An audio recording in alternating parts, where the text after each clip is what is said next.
Welcome over another great video. How to live a happy life after retirement. A common question we get, you retire, Yeah. now what? What does that look like? How to succeed and be happy in that phase. We're going to go through some do's and don'ts, Kevin. And we're Big going to time. start off, maybe not the best start, but on a negative. We're starting with a don't. And I'll pull this up for you. Don't unnecessary make sacrifices in retirement. Unnecessary sacrifices. Yeah, that's a big one, right? I mean, let's remember when you're going through it, what you're trying to do is you're cutting back on this, saving and saving and saving. So that when you get to retirement, you can do the things that you really want to enjoy to do in retirement. But when you find you're in retirement, don't start cutting back on those same things. I mean, if you're doing it beforehand, I know the mind switch is always hard to deal with, but you planned for this that whole time frame. Now, when you're in retirement, enjoy the things that you're supposed to. Don't just continue to cut back to say, well, I got to save money here. I got to save money here. If it's in the plan that you can spend it, go out and spend it. So don't make those unnecessary sacrifices that you've done beforehand to get to that position. And it is a challenge. It is a big challenge. Because folks for decades are told, you got to make a sacrifice. You got to save money. Don't spend it all. That's bad. You got to put some money away. You got to build up that nest egg. And then in retirement, you're suddenly told the exact opposite. Now you got to spend that money and stop making those sacrifices, which is very difficult. That saving to spending shift can cause some stress. It can be difficult. And the idea here is unnecessary sacrifice. That's really the key word, right? If you're happy and you're enjoying it and you like the lifestyle, then just keep leading it. Don't ask any questions. But if you feel you're cutting back and the plan says you don't have to, well, that's the unnecessary part that you're trying to avoid. That's the don't on our do and don't list here. It's that unnecessary sacrifice. Exactly. On the positive side, one thing that you do want to do, you certainly want to stay active.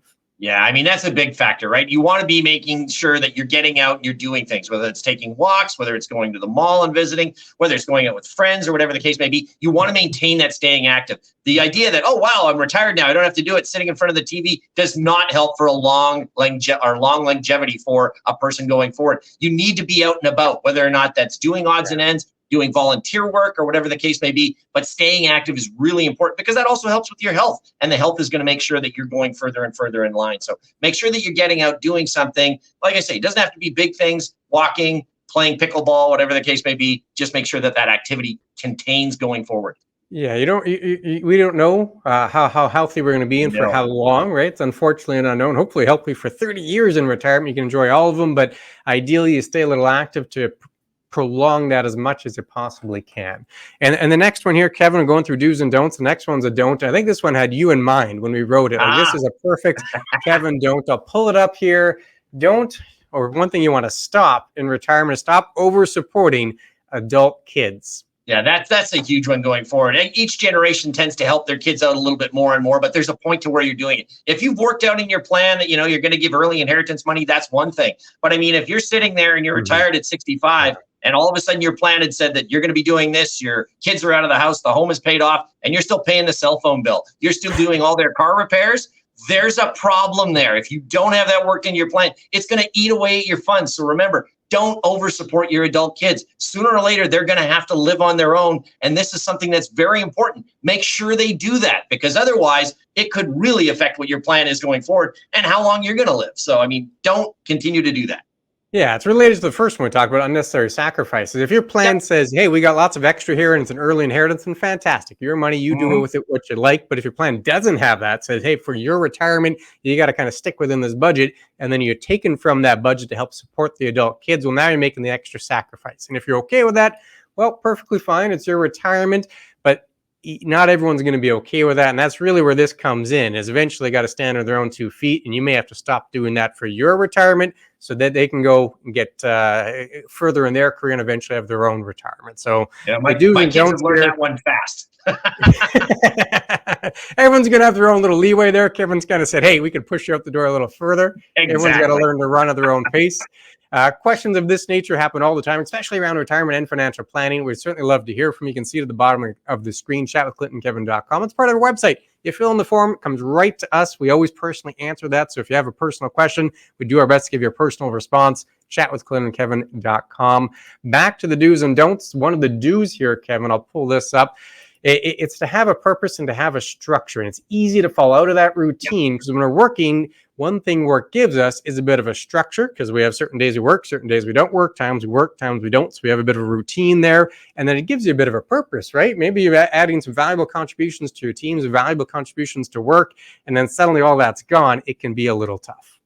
Yeah, you got to make sure that you go from work guy to retirement guy. And that's not always an easy switch because you've always had that. I get up in the morning, I go to the office, I do this so many times a day, or whatever the case may be. All of a sudden, I've hit retirement. I don't have that anymore. Well, what am I going to do? I don't want to sit in front of the TV. I got to stay active. Maybe there's volunteering that's involved, or maybe you want to help out your kids or your grandkids with, being there for them for activities and stuff like that. There's a variety of different things, but you need to get that structure and support and at least have some sort of an idea as to what you want to do, because that'll help you moving forward with your retirement, so that it's not just I don't know what I'm doing one day to the next, because that really has a bearing on your mental health as well as your physical and other things going forward.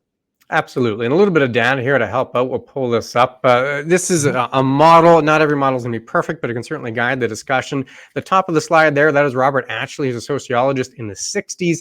He looked at it as an adjustment model, that you're taking on a new role, a new purpose, and you have to go through an adjustment. He had 6 stages there: the pre-planning, the honeymoon, the disenchantment, then get reorientated and finally find a routine. And then Reitz and Moutran, they did that 20 years ago. They kind of looked at Ashley's model and said, can we test this? And they followed people around for a couple of years after retirement.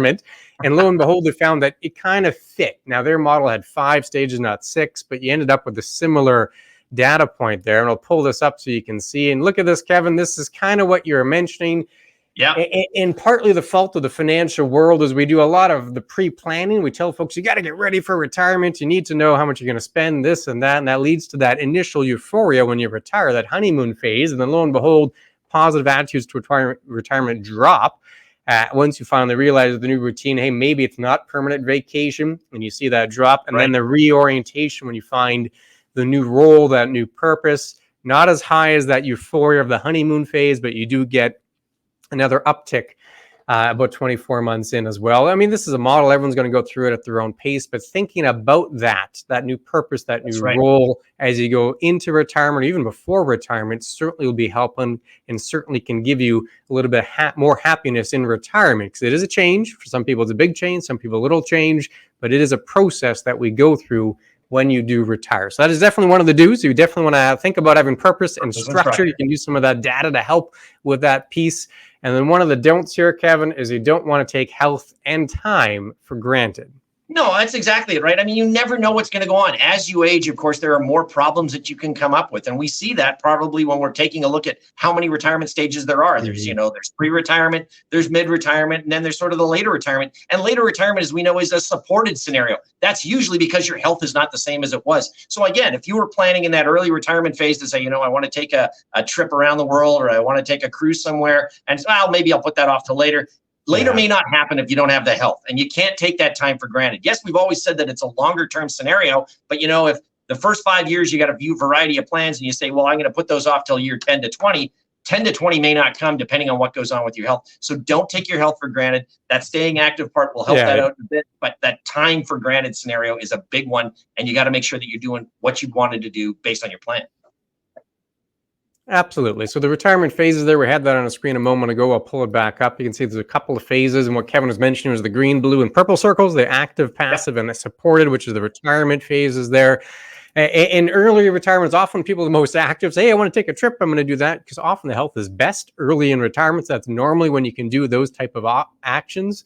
And the idea is you don't want to take it for granted and say, I'm not going to do that, even though it's in the plan and I can afford it. I'm going to do it later, and then later maybe the health doesn't permit that type of activity, and then you don't get to have it. So again, we're looking at how to have a happy life after retirement. Well, this would be one of the things you don't want to do. You don't want to take that for granted.